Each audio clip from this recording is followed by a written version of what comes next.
Um, so let me just get this right. Yeah. Yeah.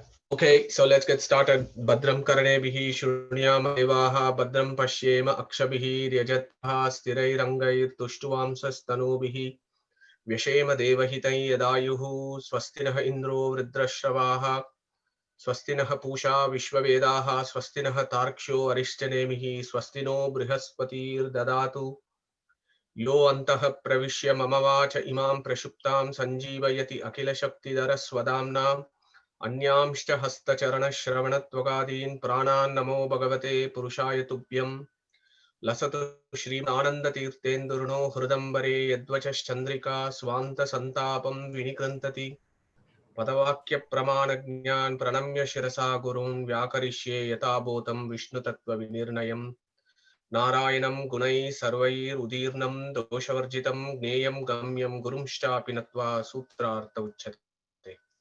So good evening, everyone. So this is a ninth session and probably the last session on Brahmasutras. Let's see how today's goes. But today's class is quite new, and I hope it will be interesting because this is Brahmasutra in practice. So over the last 8 weeks, we have done a lot of concepts within Brahmasutra. What is the view of Badarayana and so on. Now, what we need to do is how do you apply into real life situation? What is this philosophy of Badarayana, and how does he apply to explain the situation around us? So about 3 or 4 weeks ago, Devalji asked, in the discussion forum, there was a question that came up as to if this supreme big and omnipotent and etc., why is there inequality and suffering everywhere? Now, this is a very important question of philosophy. It is a perennial problem in philosophy to try and deal with this head on. Yeah, about inequality that we see all around us and the suffering that we see all around us. Does that mean that this chap whom we call as Brahman or God or Purusha or whatever, that he is partial and cruel? He is giving a few things for some people, but he's not doing good things for other people. Yeah. So I think that those are some of the key issues that come up, and hopefully today or the next 50, 60 minutes, we'll try and deal with some of these questions. Now, before I start, the disclaimer I need to put here is philosophy is a hard taskmaster. When somebody talks philosophy, we should not be talking about something what another person wants to hear. I am not here to give you an information that will be pleasing to you and something you may have a preconceived idea. And if I say something and it fits in your equation, then does that make you happy or does that make one happy? Unfortunately, philosophers are not politicians. They just have to say what is available in the scriptures, what are the views of the scriptures. And again, the big disclaimer that I'm giving here is philosophy is a hard taskmaster. There are certain raw realities and facts of life, and as Deval has also mentioned some time ago, philosophy is the determination of things as they are in themselves. So all that I'm going to do today is put in a view on the table, but my main intention is that this will generate a lot of discussion for today. Okay, so moving on to the next slide. So let's summarize ourselves very briefly in 2 minutes. What is this Brahman all about? When we dealt with the Purusha Shukta, we said Sahasra Shirisha Purushaha Sahasrakshaha Sahasrapath. So when that very first line of Purusha Shukta, we summarize that this guy is omniscient, he is omnipotent, and he is omnipresent. So he's everywhere and he's capable of doing anything. So that omnipotency of the Supreme came about very clearly in Purusha Shukta. If you look at Mundaka Upanishad, it says Yah Sarvagnaha Sarvavid. He is that person who knows everything. So he's not only omnipotent, he is also omniscient. So Mandukya Upanishad goes one step further and he says, Esha Sarveshwaraha, Esha Sarvajnaha, Esha Antaryami, Esha Yonihi Sarvasya Prabhapyohi Bhutanam. It defines this Sarvam as this guy who knows everything, who does everything, who is our origin and everything else. Bhagavatam captures this very well. And there is a verse in the 6th canto which says, Mayi Ananta Gune Anante Gunato Guna Vigraha. So what does that line mean? What it says is this supreme being has got infinite qualities. And if you take each quality, it is of infinite range. So his qualities are also not infinite, but each quality is also of infinite range, is what Bhagavatam says. Shvetashvatar Upanishad says, Parasya Shaktihi Vividaiva Shruyate Swabhaviki Jnana Bala Kriyacha. So this guy is, he's got so much power and strength, and his strength is his inherent attribute. There is no difference between his strength and himself. That's what Swabhaviki is, a very key word there. Now, the same Shvetashvatara Upanishad also says, Eko Devaha Sarva Bhuteshu Gudaha Sarva Vyapti Sarva Bhutantaratma Karmadi Akshaha Sarva Bhutadi Vasaha Sakshi Cheto Kevalo Nirgunashcha. And it celebrates the same supreme being, again with the same concepts of omniscience, omnipresence, and omnipotence. When we dwelt about Brahmasutras, about the definition of Brahman, we said Janmadhyasya Yataha. He is the source of eightfold dispensations of the universe. The other classic definition of Brahman is Satyam Jnanam Anantam Brahma. Yeah, Skanda Purana, they said he has eightfold dispensations for the creation of the universe. Utpatti, Sthiti, Samhara, Niyatir, Jnanam, Avritti, Bandha, Moksha, Cha Purushat, Yasmad, Harire Karat. So this guy does so many of these things. He is so omnipotent. He's got so much strength. Yet, what do we see in our societies? Yes, we see a lot of good people around us, but also what do we see? We see evil, we see inequality, we see suffering all around us. Nobody can deny this fact that evil is all around us. Christians call this as the Satan. Such an evil is all around us. Inequality is all around us. The evilness that is all around us, and you all would have read in chapter 16, the Asuri Sampat. Krishna goes to the nitty-gritties of it.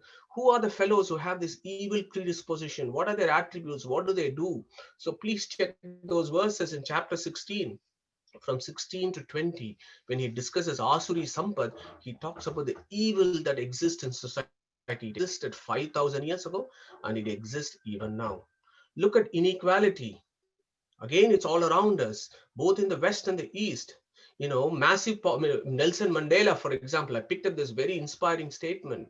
Massive poverty, obscene inequality, or such terrible scourges of our times in which the world boasts breathtaking advances in science and technology, industry, and wealth accumulation, that they have to rank alongside slavery and apartheid as social ills. Look at Martin Luther King, and he goes on to say, of all forms of inequality, injustice in healthcare is the most shocking and inhumane. So these kind of inequalities is everywhere. It is all pervasive in all societies, be it affluent societies in the West and not so affluent societies in other parts of the world. It is all pervasive. Look at suffering. The whole philosophy of Buddha was around suffering. And his four noble truths that we know. The first one is life has inevitable suffering. And he said, there is a cause to our suffering and there is an end to our suffering. The end to suffering is contained in the Eightfold Path. So those are the four noble truths of Buddhism, and the whole philosophy of Buddhism, spreads. Look at some Western philosophers. They also give suffering an important fact of life. To live is to suffer. To survive is to find some meaning in the suffering. So the philosophers globally view the suffering that is all around us. We all experience and see inequality around us, and we have all experienced in one form or the other the evil things that happen around us. So the question there is, can we brush all this under the carpet as unreal and does not really exist, as this world is an illusion anyway? Can we afford to do that when there is so much suffering around us? So you need to ask this fundamental question, why are these three things around? If this guy is so omnipotent, so I don't know why that's not come about. So if these things are so important, then we need to look at this. So apologies for the figure that didn't come up. So I had a slide on the left of Epicurus. Epicurus was a great Greek philosopher. And he asks similar question. Then Saint Augustine of Hippo from the Catholicism, he's got a book, he's got a very good book called this, The Confessions by Saint Augustine. And he asks the same thing. He says, is God omnipotent? Is God truth himself? Is God pure himself? Is God the goodness himself? So when God is goodness himself, how can he create a universe with so much evil, inequality, and suffering in this world? So Epicurus and Saint Augustine's questions are very relevant for today's discussion. In fact, I would go on to say that the world philosophies have asked these perennial questions of philosophy, and they have struggled to explain this paradox, these fundamental equations. I'll just take you through this. How can an omnipotent God, if he really exists, cannot and does not transform all things bad to good instantly? Does this mean God is partial and cruel? Is this the final proof that God does not exist? Why do some perform good deeds, whereas we also see the worst among men in our societies? Why is someone a millionaire, whereas another cannot even afford a meal a day?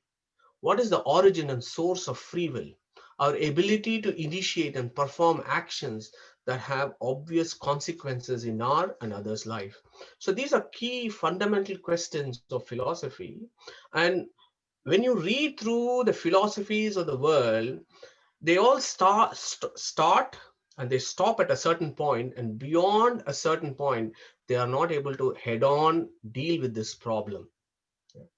And of course, our Sanatana Dharma comes with an explanation, comes with a very rational explanation of the state of affairs of our societies and also of the world that we live in.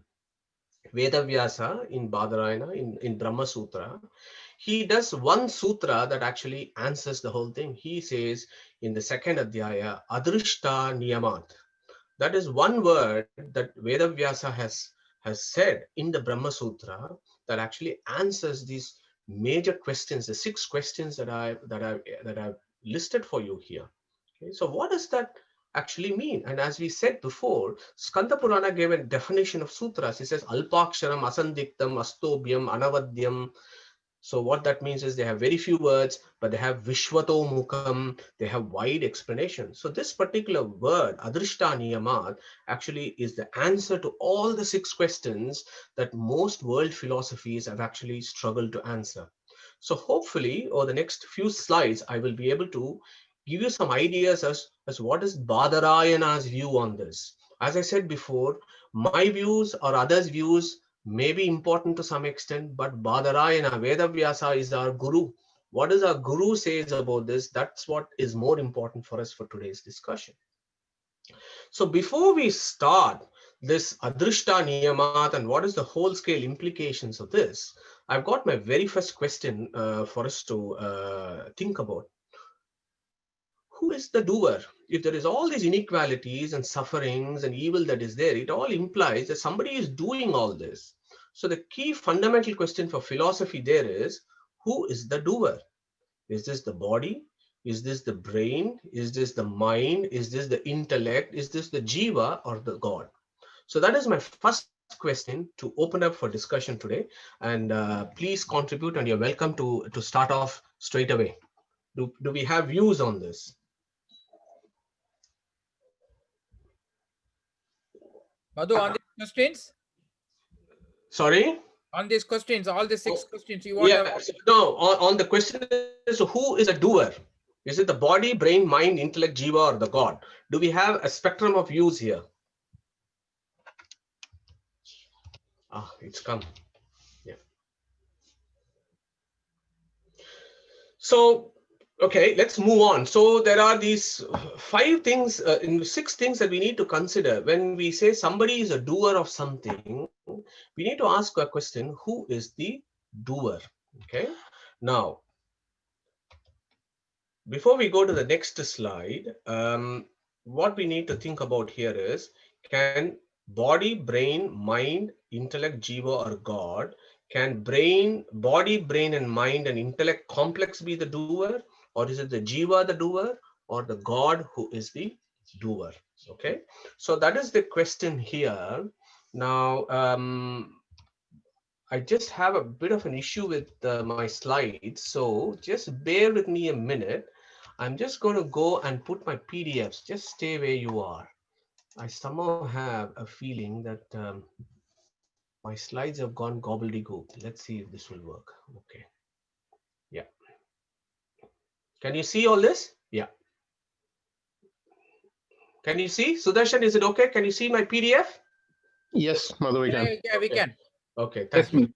Yeah, okay. So the first thing that we need to ask is body, mind, and intellect, can it be a doer? Now, the problem there is if we assume the body, brain, and mind complex, which is part of the material world as a doer, then we may have some particular problems with this. And I'll come to that in the next slide. I'll let you guys think about it. Because my very next question here is, we're going to go into the jivas, because the general prevailing view here is that it is the jiva that is the doer. There is a view that the brain, mind, intellect complex, the BMI complex as it's called, also called ahankara. Ahankara is the doer, but the jiva that is behind this is not the doer. There is also that view. So let us first park ourselves with a commonly held view that jiva is the doer.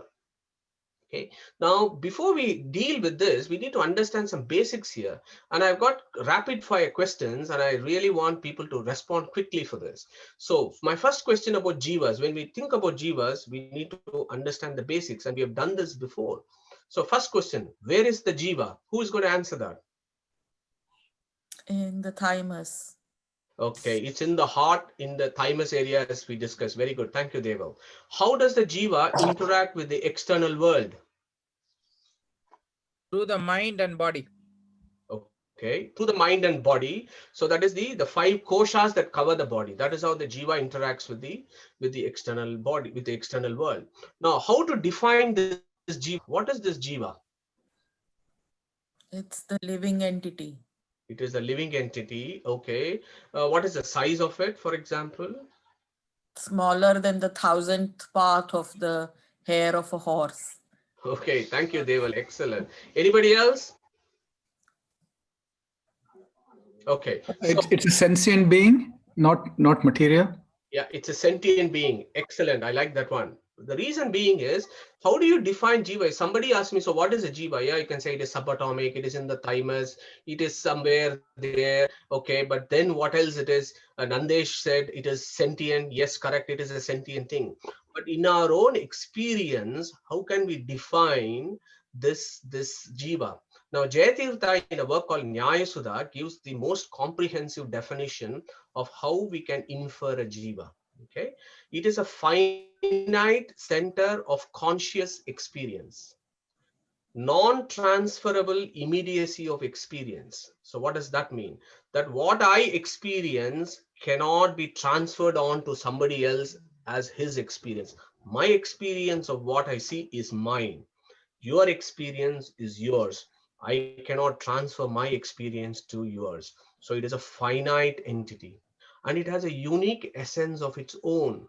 When I have an ice cream, the taste and the sweetness of the ice cream that I experience is different from your experience. And it is a unique dynamic personality. My personality is different from your personality. No single person, no two person are identical in their personalities. Even studies of identical twins have shown that personalities cannot be the same, that they are different.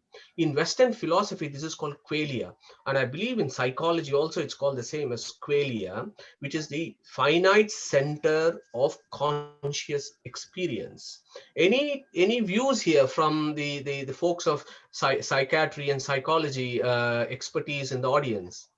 Do we agree that these definition that has been given by Jayatirtha in the 13th century is valid even today for the psychologist? It is, but psychiatry also believes in what do you call, in empathy. So this consciousness can experience somebody else's feelings in somebody else's consciousness. Okay, and it experiences this by inference, isn't it? So it picks up those cues, and then it has that empathy of, I can now appreciate and I can be compassionate about if somebody is suffering. Is that how empathy is defined? Is those experiences transferable? I mean, they don't describe in detail. What you are describing is sympathy. Okay. Definition of empathy is you feel what the other person feels. Okay, thank you, Devo. And it's not a thought. It's a feeling. It's a Can feeling. I contribute, Madhuji? Yeah, please. Yeah, that empathy is an ability to understand and share the feelings of another. And I think that would come based on that individual evolvement of Jiva. And that they have so many contributing factors to that, how Okay. you evolve, hence you are able to have that empathy. Okay, excellent. Thank you. Incredible. Yeah. It's very individualistic. Yeah, excellent. So that kind of resonates with the views of our philosophers as to how they view the jiva and how we can infer the presence of the jiva in us. So moving on to the next slide. So once we have understood what the jiva is, then the next question is the question there is jiva the doer or jiva is not the doer? So we need to have this clear in our mind as to, do we accept the jiva is a doer or not? So the first view there is, Jiva is not a doer at all. He is a static entity who is superimposed on this brain-mind-intellect complex, also called ahankara. Okay? And the view there in that particular Vedantic school is the brain-mind-intellect complex, or the ahankara, is the doer, whereas the Jiva does not initiate action. Okay, and do we all accept that, or do we have a difference of opinion in that? Can I have some contributions there, please? Do we can we just accept BMI complex is the doer? Madhu, Suresh here. I would say no. If in the sense that there needs to be there needs to be an initiator, so to say. All of this is, they don't have any inherent properties, either the brain, mind, or the intellect, to actually initiate something. They may moderate, they may receive, they may interpret, they may give expression to. But to accept that the jiva is not doing and the BMI is responsible for action, perhaps, at least it wouldn't be the way I would think. Okay, so thank you, Suresh Ji. That's excellent. So I think when this idea comes about, and I've heard many of the Vedantic friends of the Advaita school, for example, who come with this, that the BMI complex is the doer, but the Jiva is not the doer. So in various forums, I usually stand up and raise my hands and I ask them this question. But Badarayana has said in the second Adhyaya, Rachana Anupapatteshta na Anumanam Om, Pravrutteshta Om, and he has described all this. So what does that mean? Rachana Anupatteshta na Anumanam Om means that Rachana means self-initiated activity that Suresh Ji was talking about. And Badarayana clearly says there that the self-initiated action can only happen from a sentient being. The brain is made of organic molecules, is made of fat and carbohydrates and proteins. Mind is a chemical reaction, sum total of chemical reaction is the mind. Intellect is that component of the mind which processes the information and says whether I have to do this or not. And it makes those kind of decisions, but nevertheless, it is still a component of matter, which is a jada. So how can a jada make self-initiated action? That is a key problem there. Now, yes, you can say like how water falls or the stone falls down from a mountain downstairs. For that stone to fall down, that stone is a jada, but it falls down from a mountain to the level ground, but still it is performing an action. It is moving. So can we not give a similar example to the BMI complex? So it takes us to the core problem of philosophy there, core problem of the activity, the karta as we call it. Okay, so karta. So in that sense, the stone is also doing something. It is a karta, but it is not a icha purvaka karta. So it does not think, yes, I need to fall down from the mountain and I'm going to go down to the river bed, for example. It does not have that icha purvaka kriya. Okay, so that is an important concept. Kriya is there everywhere. Kriya is there in the material world. Things move. They all, wind blows, the wind moves, and the dried leaves also move with the wind. That is all is action, but it is not a icha purvaka kriya. It does not have that self-initiated activity. So that is a key argument there to ask that question to our friends in the Advaita school. For example, if you say BMI complex is a doer, but how can it do? Because it is not a sentient being. Okay, so that is a problem which has still not been answered effectively. So now any self-initiated action, as we have done before, discussed this before, actually needs three things. You not only need icha, which is a desire to do an action, you also need jnana, you need the knowledge to be able to do a particular action, and then you need to have the faculties to go and do that action. So you need these three components to do an action, and all these three components can be initiated only through a sentient being. So if one takes the position that it is the BMI complex which is a doer, then there is a problem, because then we are not able to answer the other part of the equation. So now moving on to the next concept. Okay, Jiva is not the doer because the scriptures themselves say so. So we have taken so much views on the Vedas, and we have said what Veda is saying is the supreme truth. Now that Vedas themselves say that Jiva is not a doer. And we have dealt with this Rig Veda verse so many times before. Rupam rupam pratirupo babuvaha tadasya rupam pratichakshanaya indro mayabhihi purarupa iyate yuktahi yasya harayaha shatadasha. So what that means is, it talks about this bimba and pratibimba, that is the object and its relation and its reflection. The object is Brahman and the reflection is the Jiva, which is not literally, but it is a metaphorical example to describe the relationship of dependence. So the reflection moves only when the object moves.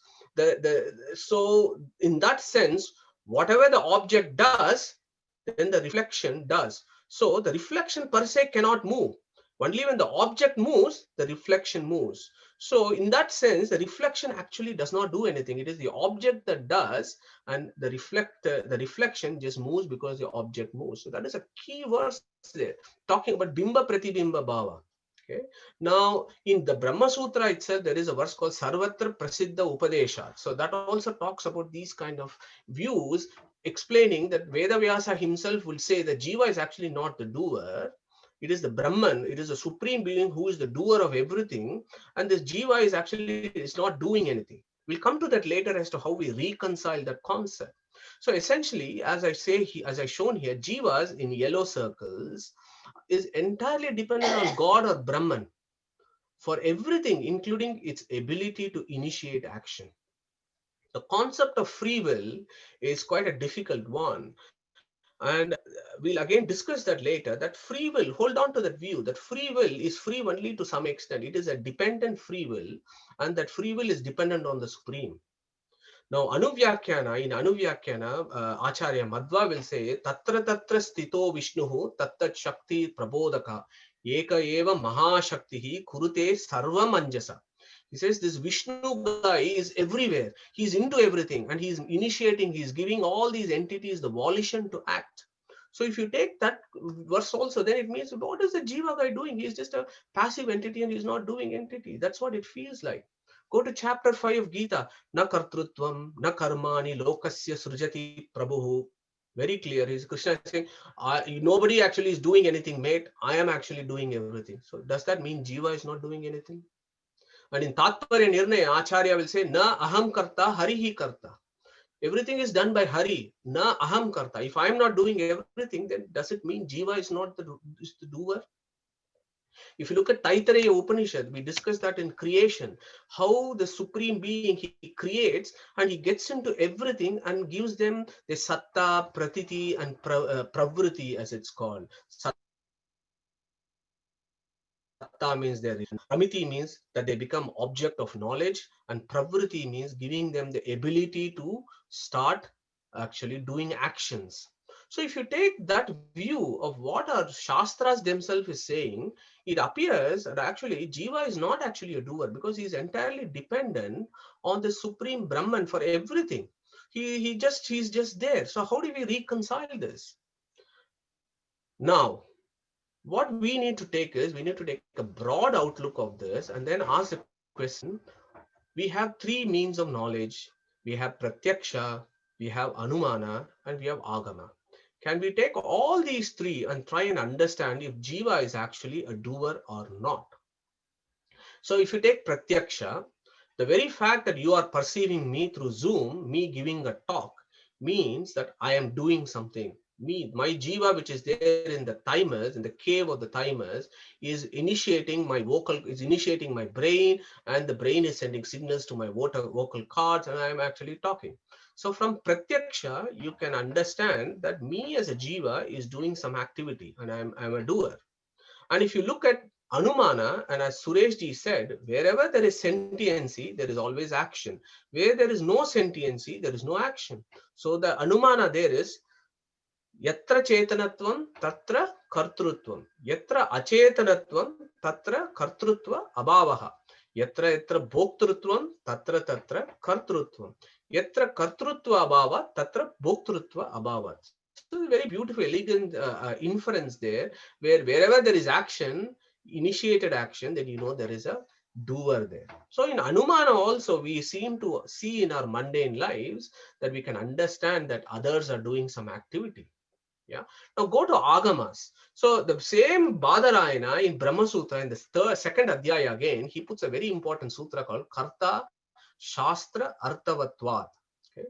So what that means is, he says, Jiva is also a doer. If Jiva is not the doer, then the whole scheme of the Vedas, to do various actions and activities and do your samskaras, to do your Vedic sacrifices, do your worships, the whole thing becomes irrelevant and meaningless if Jiva is not a doer.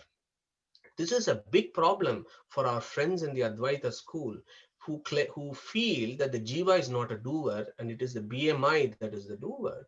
Now the Sutra, Vedavyasa himself is saying that if the doership is not to the Jivas, then this whole process of doing stuff that is dictated in the Vedas becomes meaningless.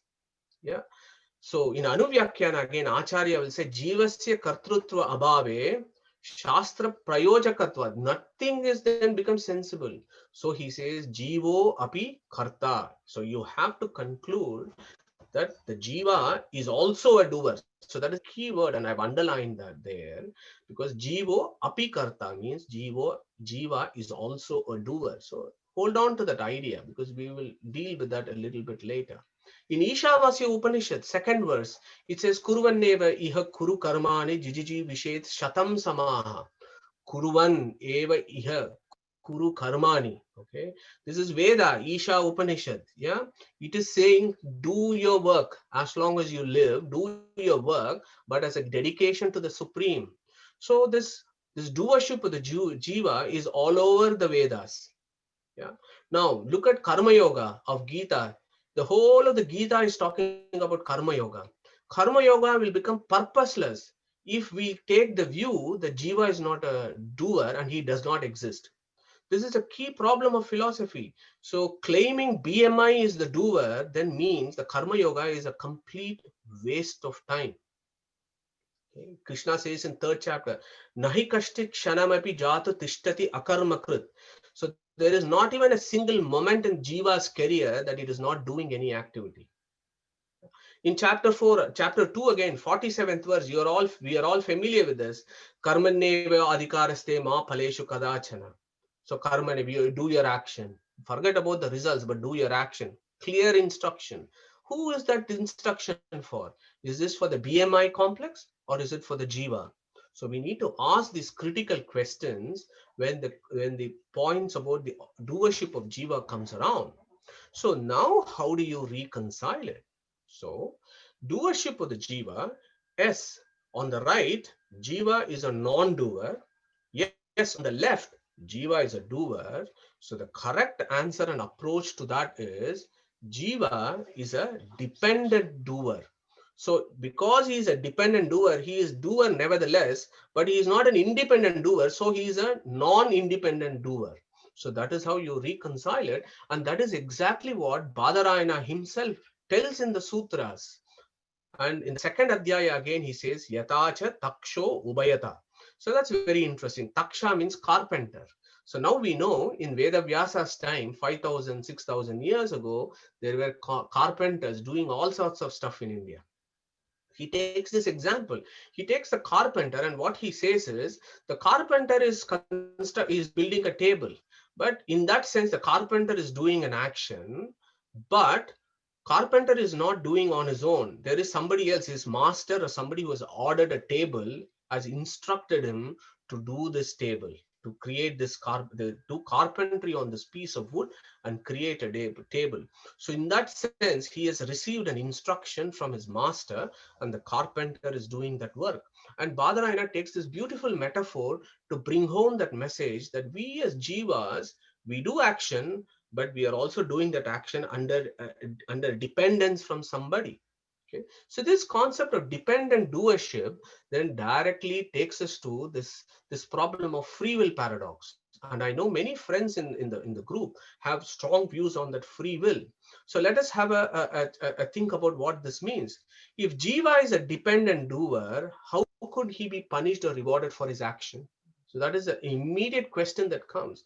If he is the dependent doer, and it is the supreme Brahman fellow who is directing him to do the action, why should he be punished and rewarded for his action? That is Saint Augustine's doubt. When God is the independent controller of jivas, can we attribute cruelty and partiality to God? Because he is making somebody suffer. He is making somebody do evil things. He is making somebody to explode bombs. He is making somebody to use a knife and kill people. If he is the independent controller of the jivas. If there is no cruelty or partiality, what is the basic factor which determines the course of action to a dependent jiva, which is put into acceleration by the independent God? That is the crux of this.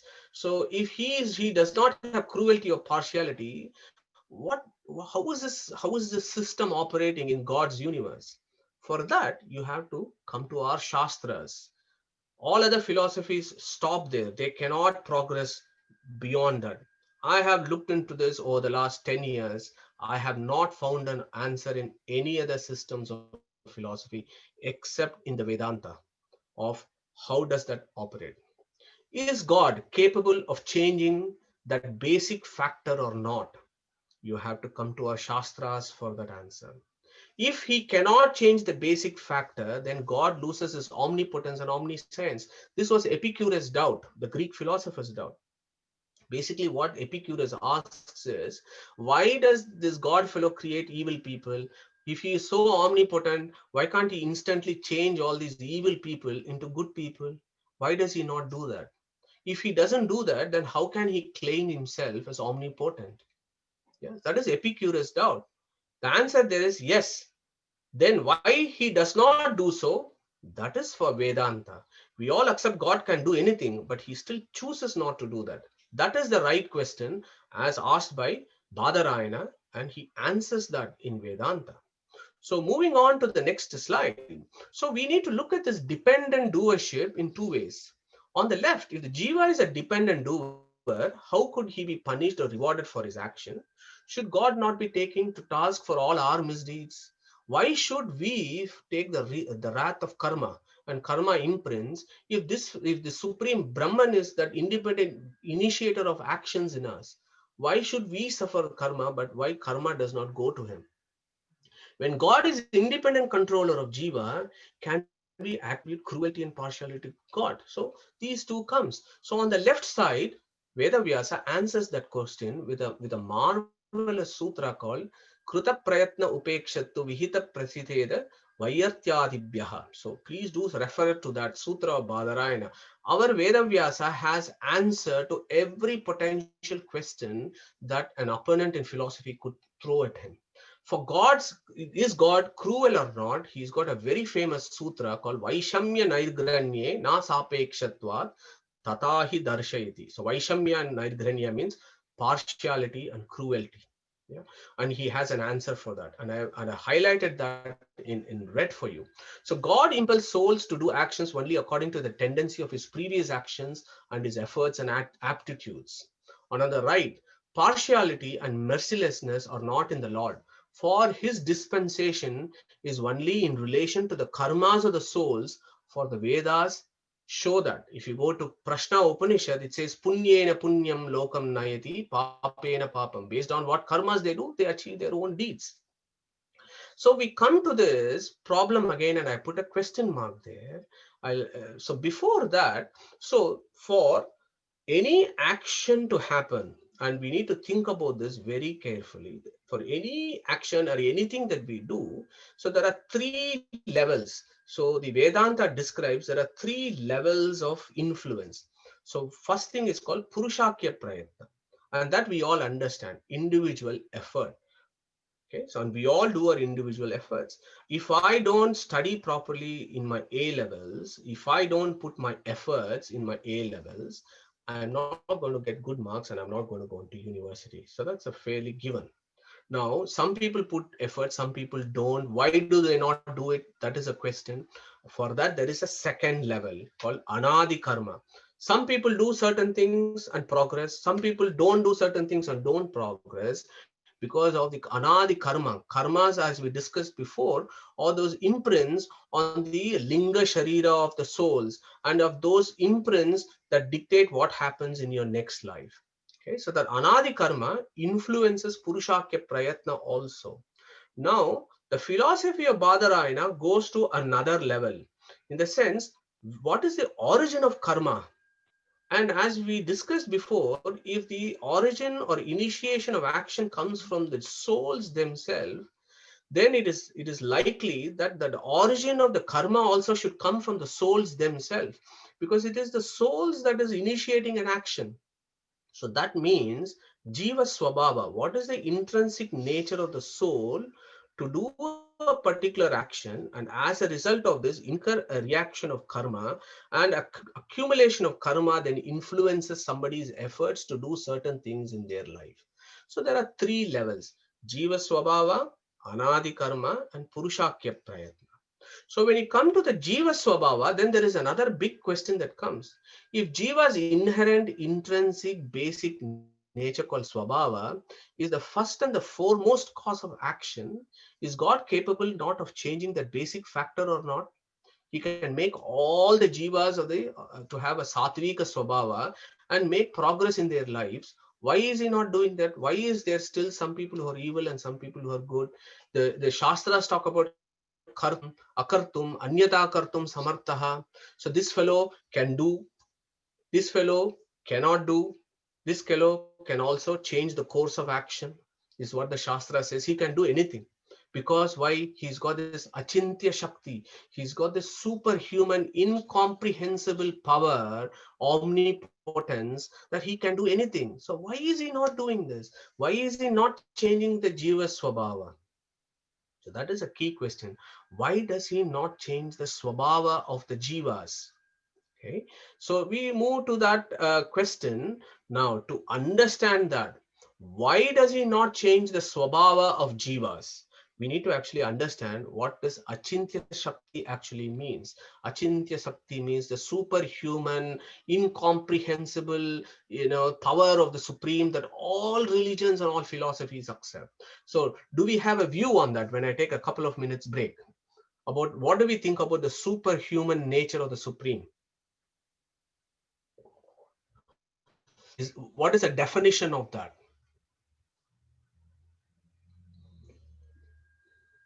Any ideas? Okay, so I'll go to that straight then. So the incomprehensible power of Brahman is something that we need to understand.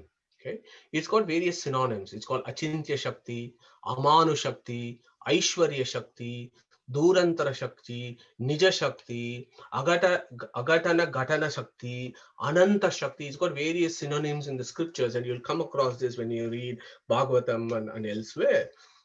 In the Upanishads, for example, When you look at Katha Upanishad, it will say Anoranyan Mahato Mahiyan. That means he is the smallest of the smallest and he is the biggest of the biggest. Okay. So when you read that line, you need to carefully understand what is that Yama is telling to Nachiketa about that. What he is saying is he is smallest of a smallest in the same space-time configuration. And he is biggest of the biggest even in the same space-time configuration. So these are not in two different space-time configuration. Then you can understand, okay, fine, he is big and then he became small. No, his incomprehensible power is he can simultaneously be the smallest of the smallest and he can also be the biggest of the biggest. And the same Katha Upanishad also gives another beautiful verse, 21st verse in the second valli. It says, Asino duram rajati, shayano yati sarvataha. So Asino duram rajati. So this is interesting. He's sitting in one place, but he's going everywhere. And Sayano yati sarvataha. He is resting, but he is everywhere in the same space-time configuration. That is what is the meaning of incomprehensible power of the Supreme Being. In fact, this actually opens up into an entirely different discussion about what is it the supreme greatness of God actually means. There are three criteria, and this is again defined by Vedavyasa himself. There is a work called Brahmatarka, which is now extant, but it used to be there when our acharyas were around. Now it's not available. Only parts of this is available. This is written by Vedavyasa himself, and he gives the criteria.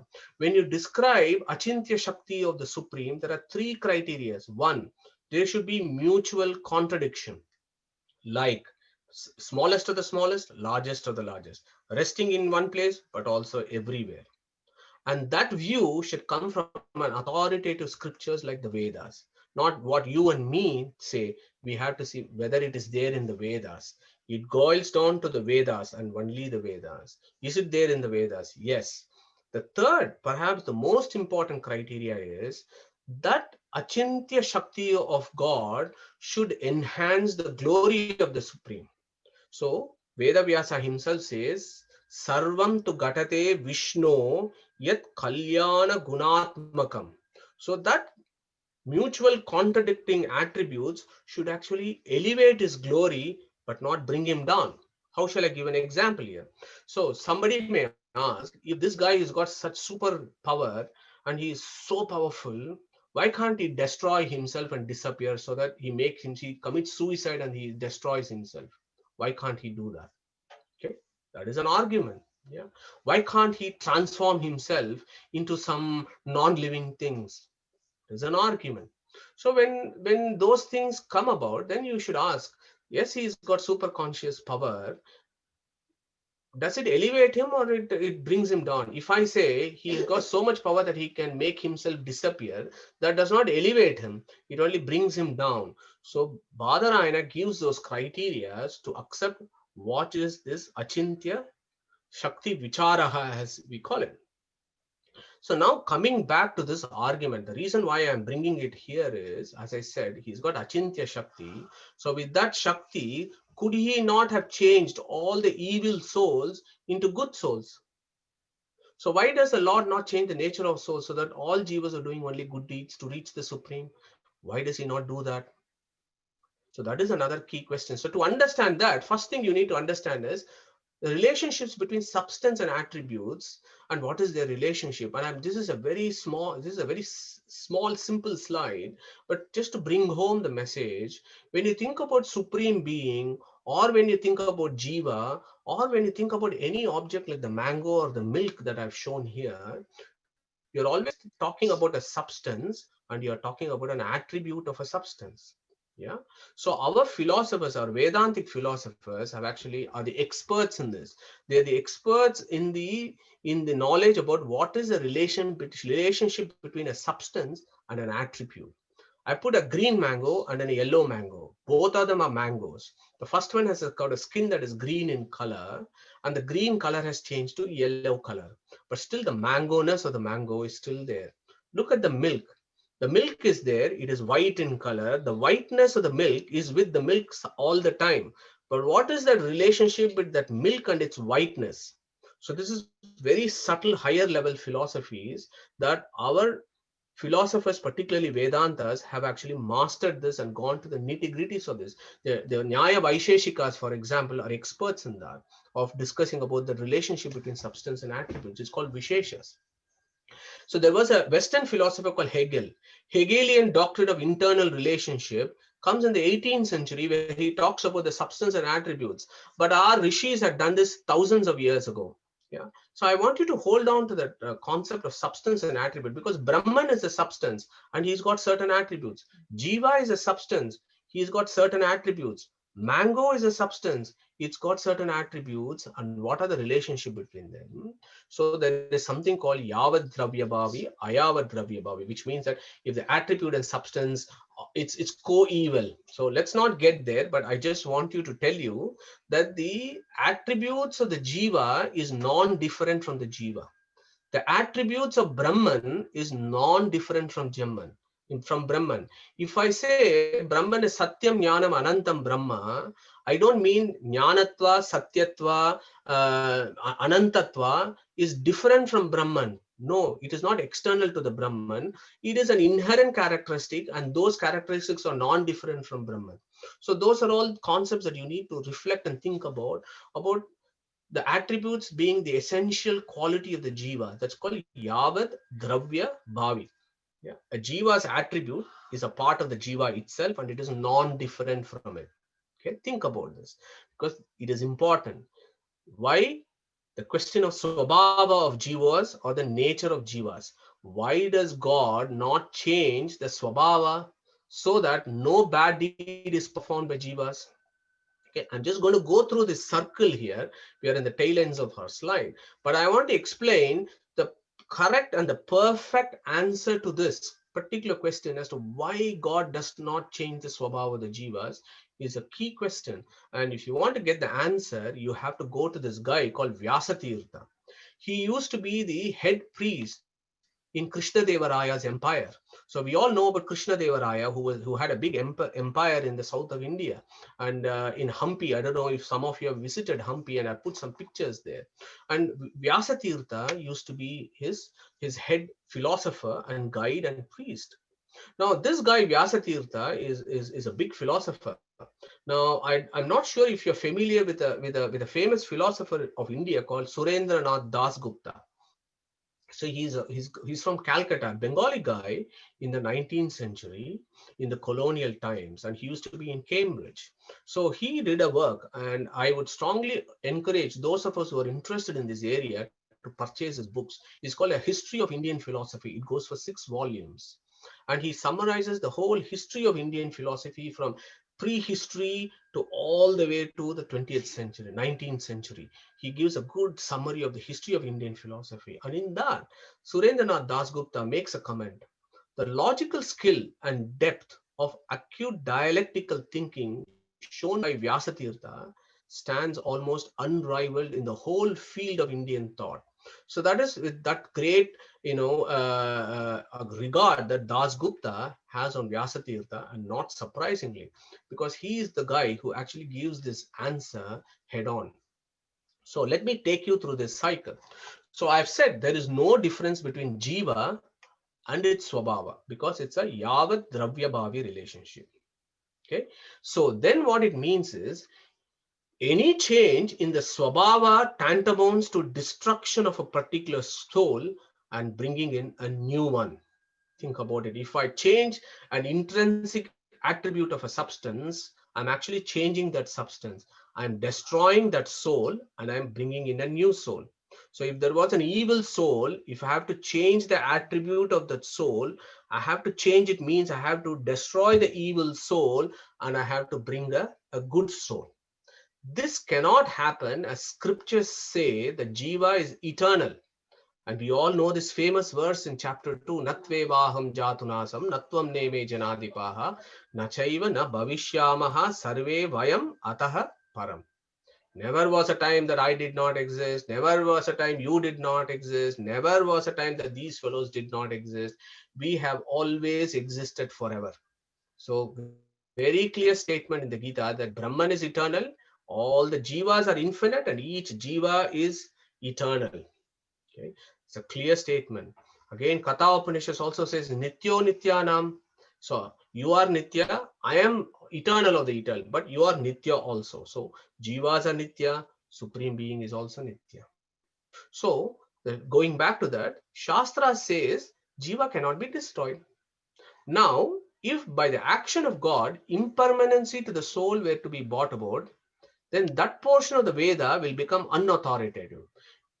Does that make sense? So if we now say, let the scriptures say whatever, still, why can't God change evil souls to good souls?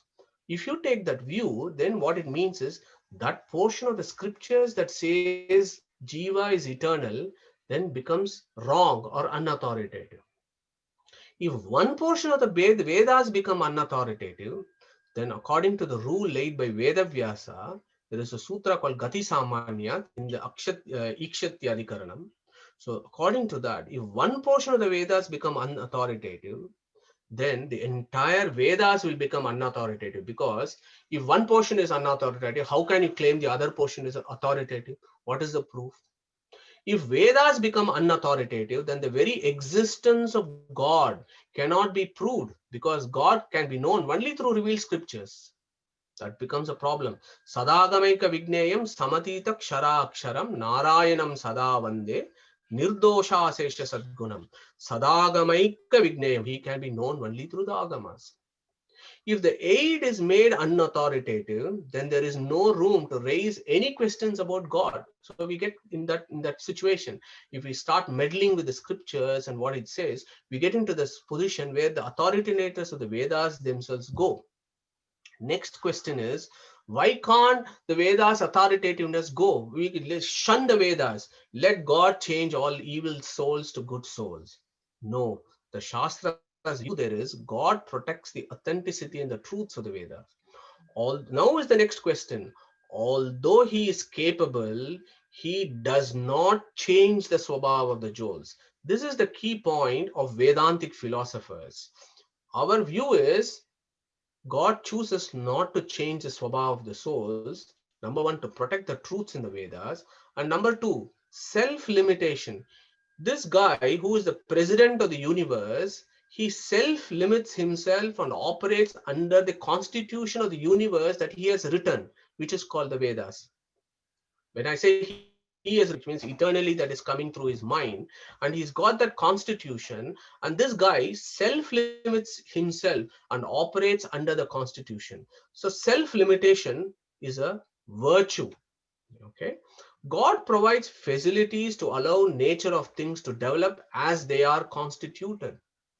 In God's democratic universe, every jiva has the equal opportunity to work out its future according to its intrinsic potentialities. One can attain salvation, another one can stay put in samsara forever, or another one make way to eternal hells. It is entirely up to us, and it is fundamentally determined by swabhava. This is a key concept. This is why I said philosophy is a hard taskmaster. It puts in the facts as they are on the table, and it is giving us this very, very bitter pill for us to chew, saying that this universe, the universe is variegate. There is differences in the universe everywhere. As we have said before, no leaf of a tree is the same. Every leaf of a tree is different. And even our acharyas say every atom is different from another atom. And that is so true. And even you go into the subatom, every quark is different from another quark. Every fermion is different from another fermion. Everything in the universe is different. Some are bigger, some are smaller, some are powerful, some are not powerful. And so is the situation of the jivas. There are some jivas who are sattvikas. There are some jivas that are rajasas. There are some jivas that are tamasas. There are many jivas like us who are a combination of all these things. And that is how the universe is. Mundaka Upanishad, we have again dwelt with this verse. Yata urnanabihi sujate gruhnate cha yata pruthuvyam oshadayaha sambhavati. That is the key line there. Yata pruthuvyam oshadayaha sambhavati. Yata sataha purushat keshalomani tata aksharat sambhavati iha vishwam. So the middle one about the seed. Jivas are the seeds. This universe is the garden. and the God is the gardener. What has he done? He has thrown these seeds into this material world. He has given them all the facilities. He is so merciful and great that he even nurtures them. He puts them fertilizers. He gives them the fertilizers called the Vedas so that you read and learn. He gives them the scriptures. He waters them and he looks after them. But the key principle there is a neem seed will only become a neem tree. A mango seed will only become a mango tree. A neem seed never becomes a mango tree. So those kind of differences that exist in souls is very clear statement from Mundaka Upanishad. Yata pruthivyam aushadiyah sambhavati. Okay, so it is for that reason, if you remember, about 50 minutes ago I said Badarayana wrote a sutra called Adrushta Niyamat. So that is the answer. To understand Badarayana's Adrushta Niyamat, we had to spend the last 50 minutes to understand what is it that Badarayana's philosophy here is. And I've summarized this on the right side. Unseen merit is called Adrishta. We all know that. Drishta means that we can see. Adrishta means that we cannot see. So unseen merit, which is karmas, for example, is the cause of variations in equipment, endowment, and opportunities of jiva. Unseen merit or adrishta of jivas has to be ultimately based on anadi swarupa yogyata of jivas. We are all jivas, yes, as a class of jivas we are there, but we are not the same. Nobody can claim all jivas are the same. We are all different, some better than others, or some capable of doing more things than others. This is how the universe is. There is variations in the universe, and God just gives the facilities for each soul to find his or her destination based on their capacities at every stage of the game. Even in the moksha, even in this material world, everybody seems to be different. So that is the reason why, Deval, when you ask that question, if this God guy is so omnipotent, why does he not change everything? Why is there so much cruelty and partiality in the universe? The answer to that is the state of the universe. The purpose of that is that, as Jayatirtha said, ihahi vivida samsarika dukkha darshanena viraktasya. So you see these manifold things that happen in the universe. You see and experience all this suffering, and when that happens, and if you are a sattvika jiva, which I am quite convinced that we are all, because we have been dedicating our time for the past several months, that if you do not have that sattvika tendency in yourself, you will not even actually be asking this question as to why there is the suffering. Why am I seeing suffering?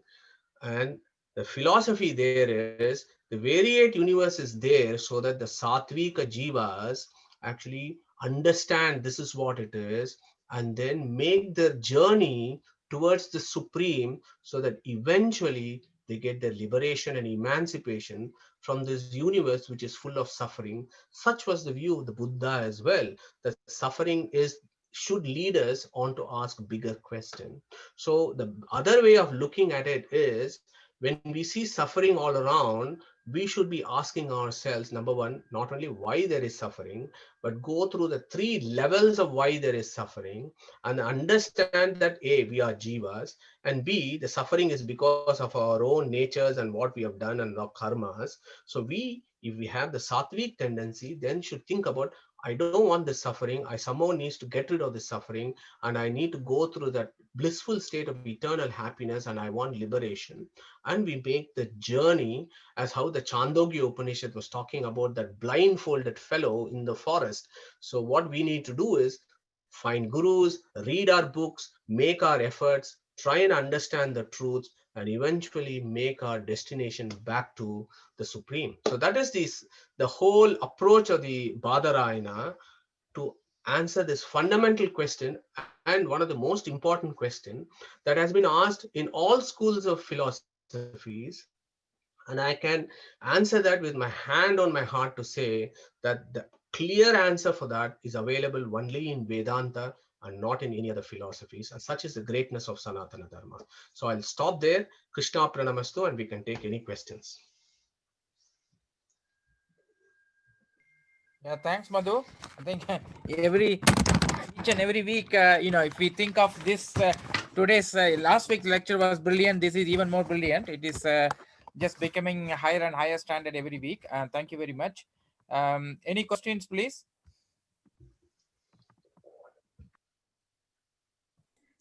Madhu, sorry, just Yeah. yeah, I'm not sure if you had addressed this earlier, but what's the role of prarabdha karma in this, and what's the influence in this context? Every soul has an opportunity, but which is the baseline is the perhaps the right the appropriate mixture of the inherent mixture of the trigunas, which will never be modified, but just the limited freedom that the jiva has based on its basic nature. Can it lead to moksha? Say if there's a jiva which is predominantly tamasic, how does that connect, Madhu? Okay, so the second part is much easier. So if a jiva has any tamasic tendency in this, Gita itself is very clear, saying that the ones with tamasic tendencies will never make any progress. Either there are only two options: either they are in eternal samsara or they go to hell.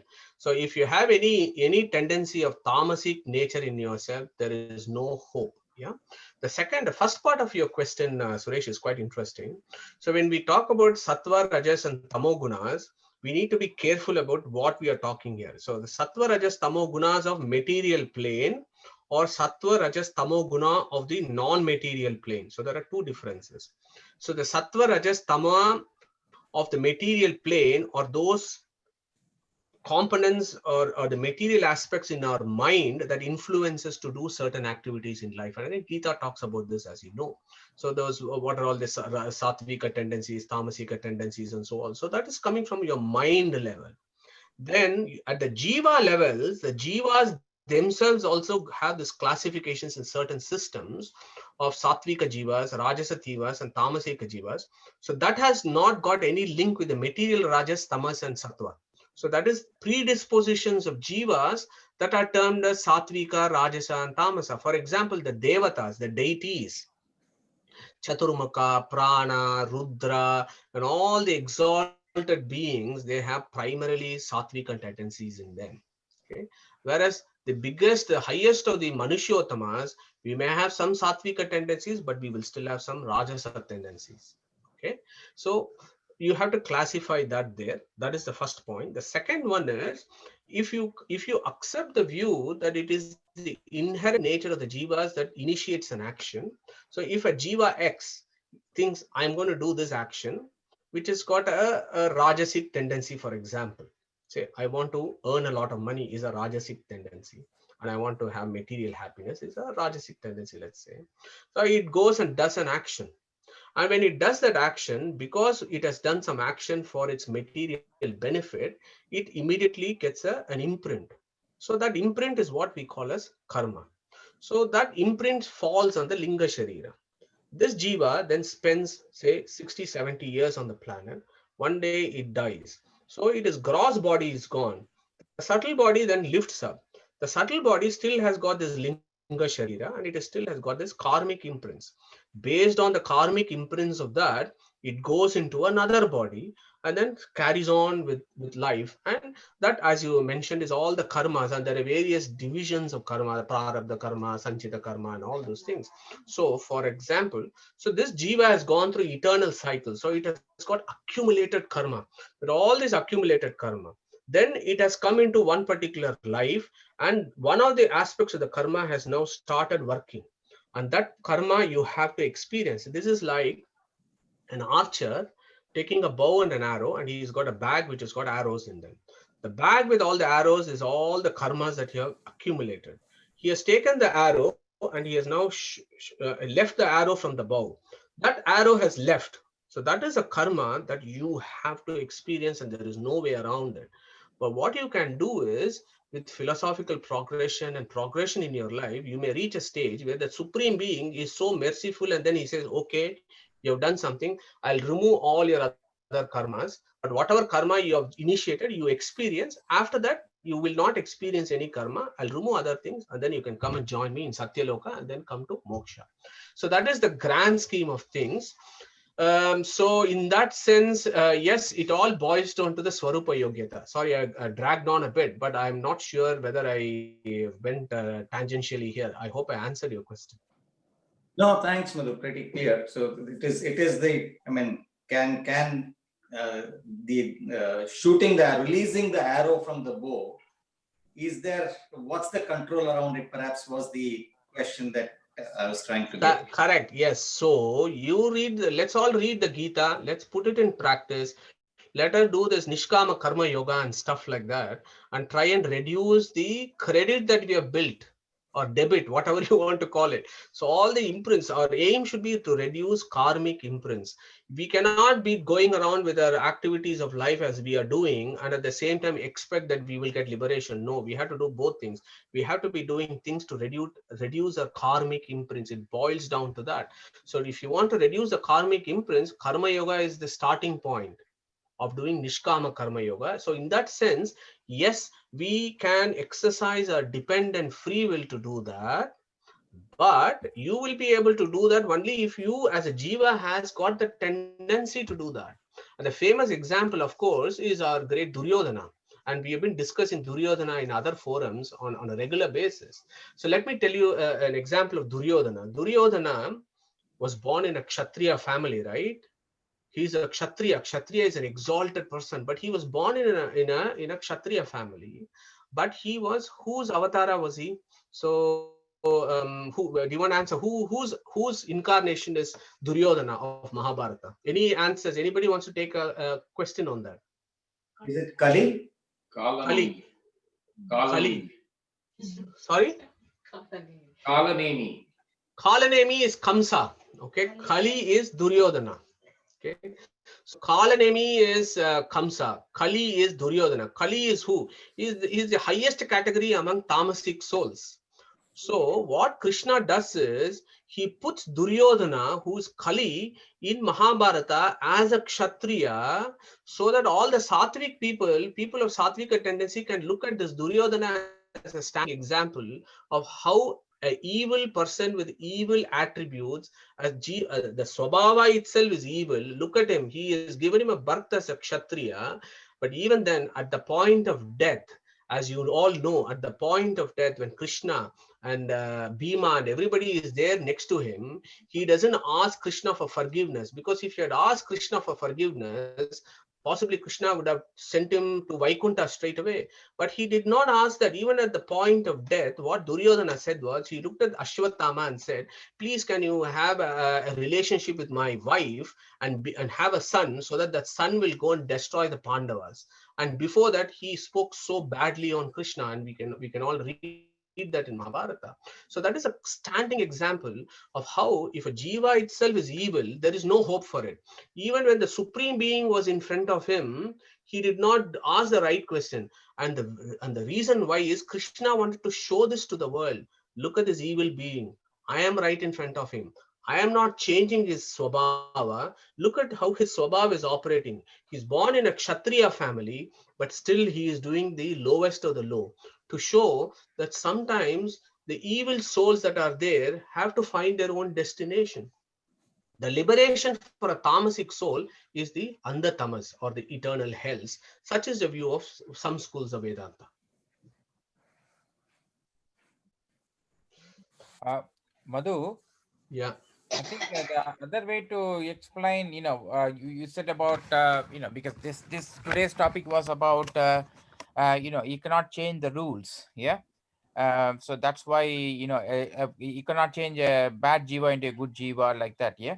So I think the same thing again, isn't it? You showed the example of a seed, mango seed.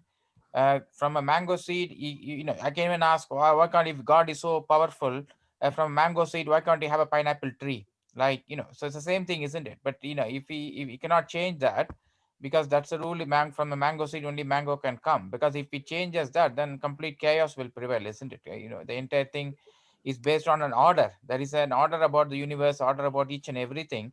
Even there's a planetary distance, if it is a slight, just a 0.1% like a variation, the entire universe can collapse. So everything is being done to an order.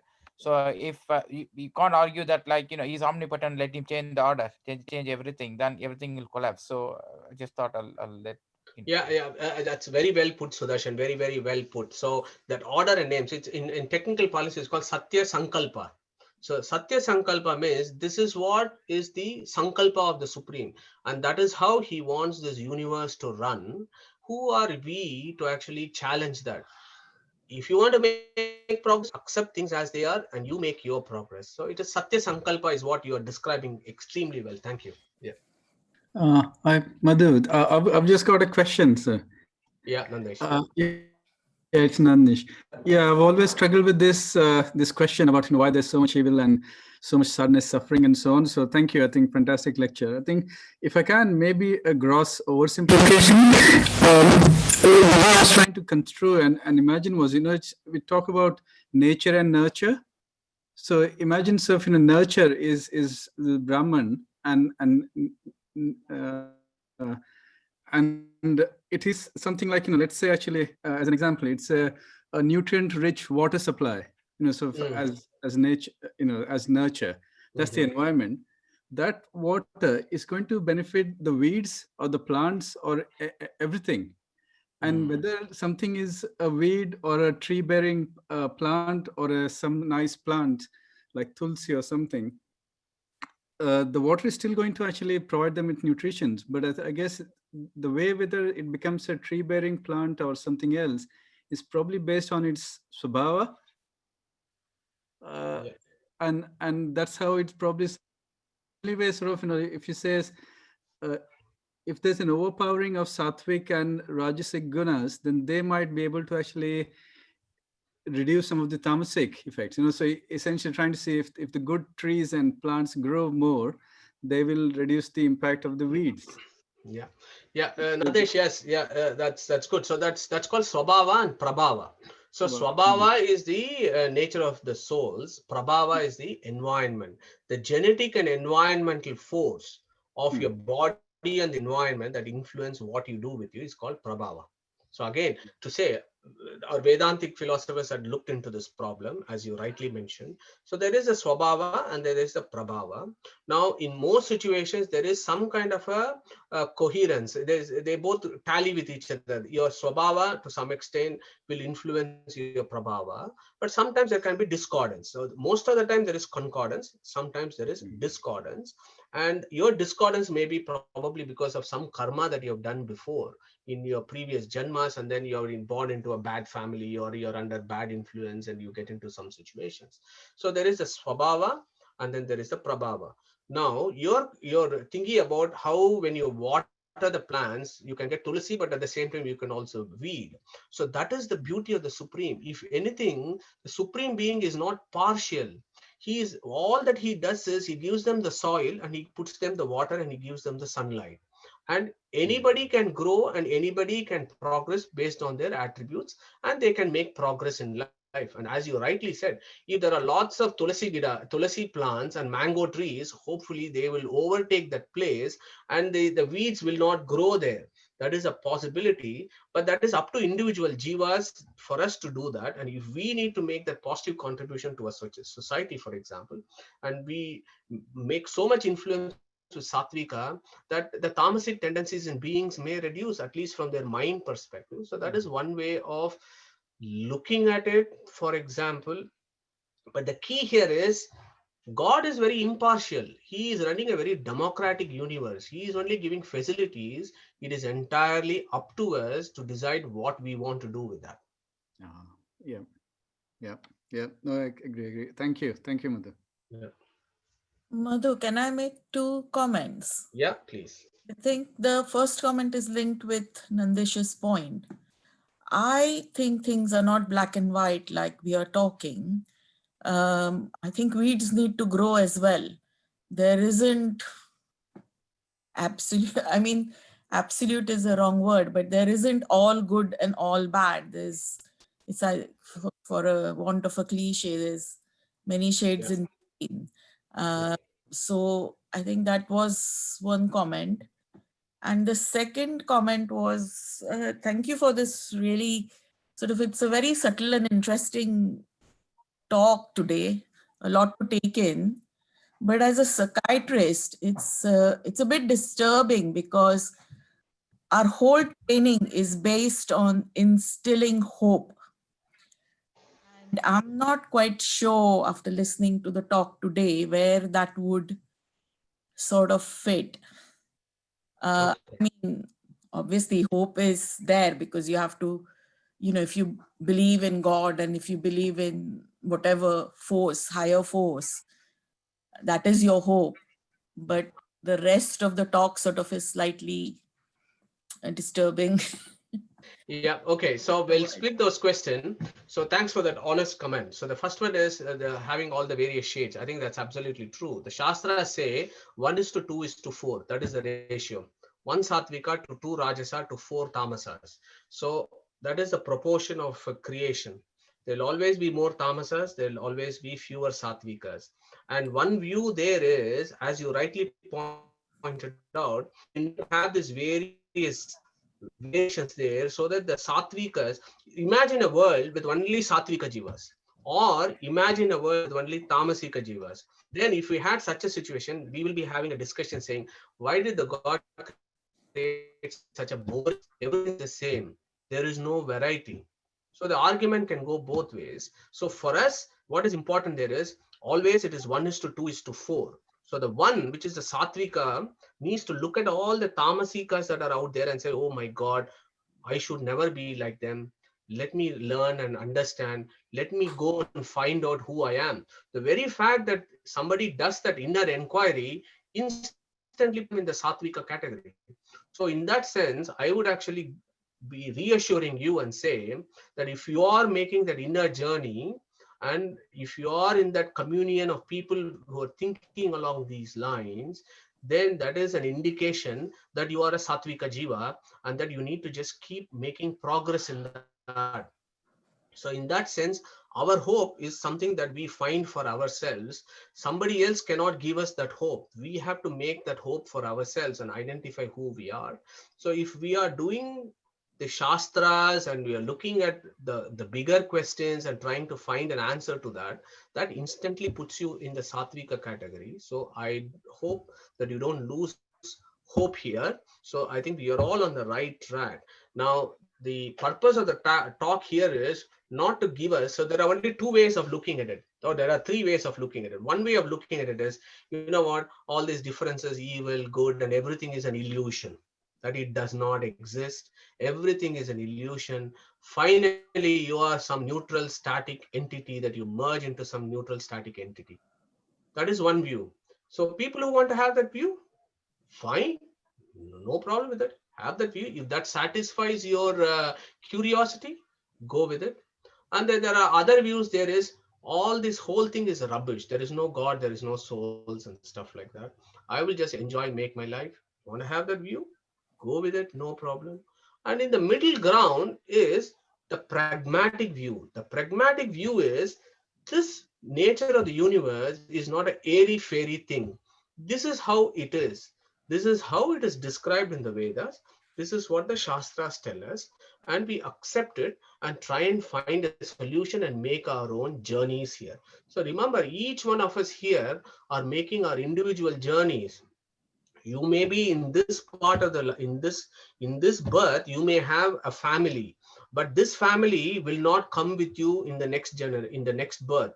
You might have been with somebody else in the previous birth. We might all be together elsewhere.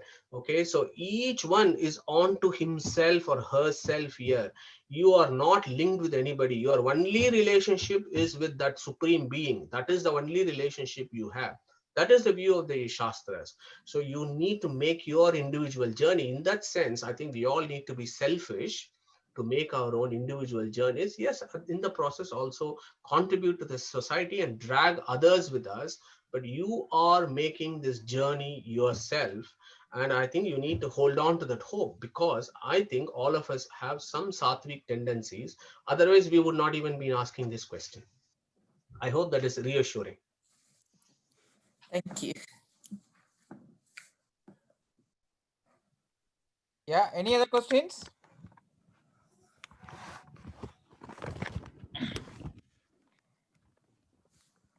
Yeah, if, Sudarshan ji, yeah, go on, Sumati.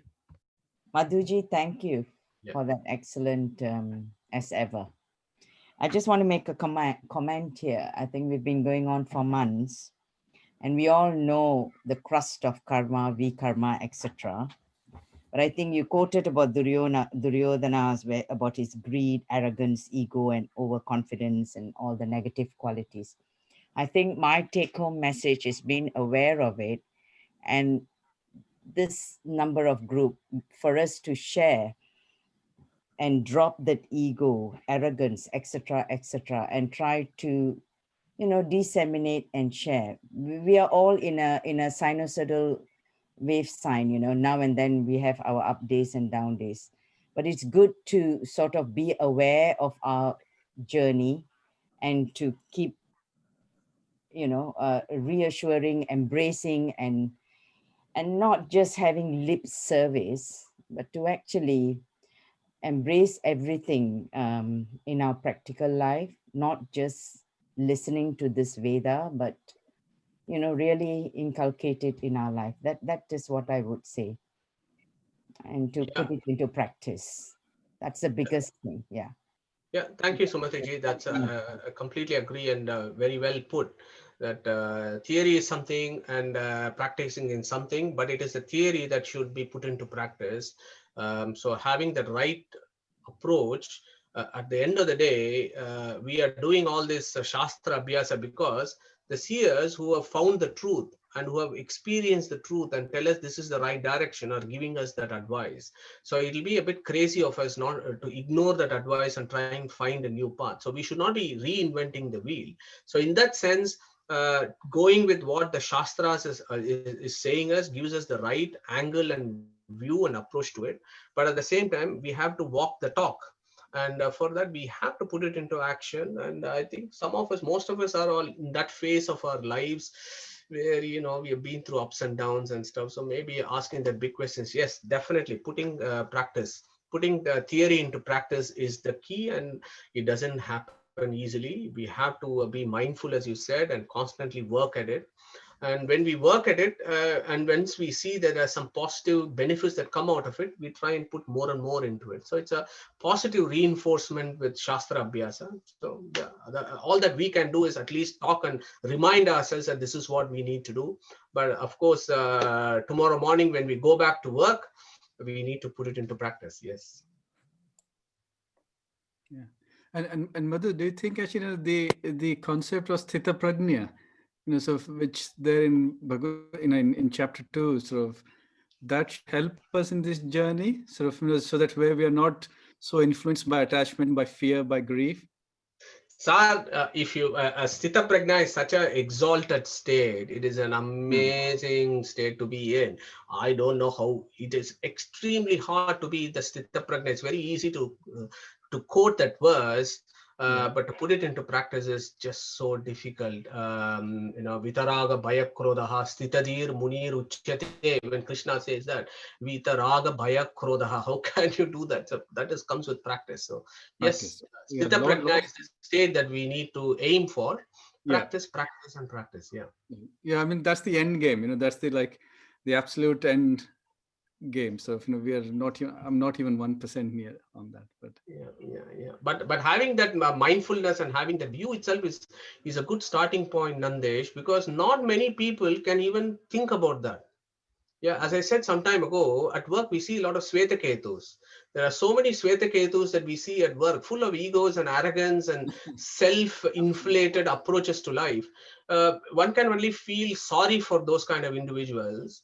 But at least when we see that, we can remind ourselves, oh my God, Krishna has said this to us. So let's try and practice that into our lives. So Sthita Prajna state, absolutely. But how easy it is.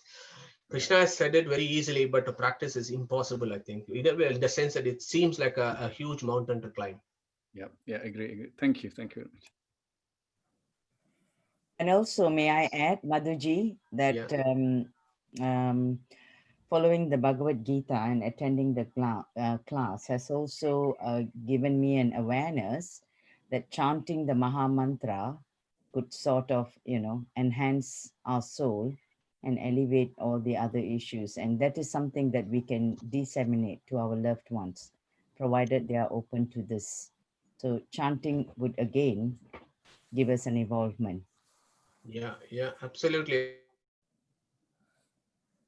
I think chanting any mantras or going to dhyana and meditation. So the key concept there is focusing your mind, steadying your mind, and getting your indriyas away from unnecessary material distractions. So that is the key. That is how I understand it. The key reason why we have to do all these chantings, meditations, and so on is to get us away from all these distractions, and we focus on the more important things in life. If chanting is an easy solution, absolutely yes. Yeah, I think Madhu, and also one of the the main topic for today's discussion was about the same thing. Is it Devalji's question about or Sushrut? I don't know whose question was it a few weeks ago about changing from bad jiva to a good jiva. But the main thing is this is not a passive process. It is a very proactive process. I think anything that takes the proactiveness out of this process will not be good. So I think the responsibility still lies with us. So the God will help us, but the responsibility is still with us. So we can't just assume I'll do whatever I do and then pray one day and then get everything. That is not going to happen. So is that right, Madhu? Is that I definitely, Sudarshan. So in Purushakya Prayatna, that is why it is there. The very first thing is Purushakya Prayatna, individual effort. You have to make your individual effort first. And without doing individual effort, you can't expect things to happen. Yes, definitely. Yeah, I think some of the other non-Hindu religions, sometimes they take the, or for whatever reason, they tell that like, if you do this, that's enough. You don't need to do anything, just go and kill somebody and whatever, So then people do that as well, isn't it? Believing that, but actually, that's not going to happen. You in a much, will be a very bad jiva. You're going to end up in a much more troubled state, even more confused next time in the next birth. So it's just probably not going to happen. It's a complete sort of misnomer and completely wrong advice actually. So Yeah. without naming any religion. Yeah. Sudarshan, you're right. And in Gita, Krishna gives a very beautiful term for this. He calls them as atatayinaha. Yeah. So if you look at that word atatayinaha, and he gives a list of who falls into atatayinaha, and we can go and find out whether in the modern society what happens, how many of them are atatayinahas. Atatayinahas are the real tamasika ones that are out there who do these kind of activities, atatayinaha. So Krishna has already described this. Let us not go there. Atatayinas, it's their problem. Our problem is we want to make our progress. So we will focus on what needs to be done for our own destination. Yeah, sure. Yeah. Any other questions? If not, we'll bring this session to an end. The thing is, next week we have important event. We have a guest speaker, and we are our YouTube channel is nearly ready. So we'll inaugurate it next week. And so please, if you can, we'll send a e-invite to people. Apart from these normal people, if you can bring more people, actually invite other people to join. And then so that they can be introduced to this our group as well as to the YouTube channel, so that they can watch all these things leisurely. So will make a e-invite, send it to you. Feel free to send it to anybody whom not just not a general invite to anybody else, but to people whom will be interested. You can send it to them so that they can also join next week, at least for 1 hour, and then they can get used to the YouTube channel, and then they can watch it at leisure actually. So thank you very much, Madhu. We'll give him a big hand now. Yeah. Thank you. Thank you. Thank you, Madhuji. Thank you. Thank you, Madhu. Thanks, Madhu. Thank you. Bye.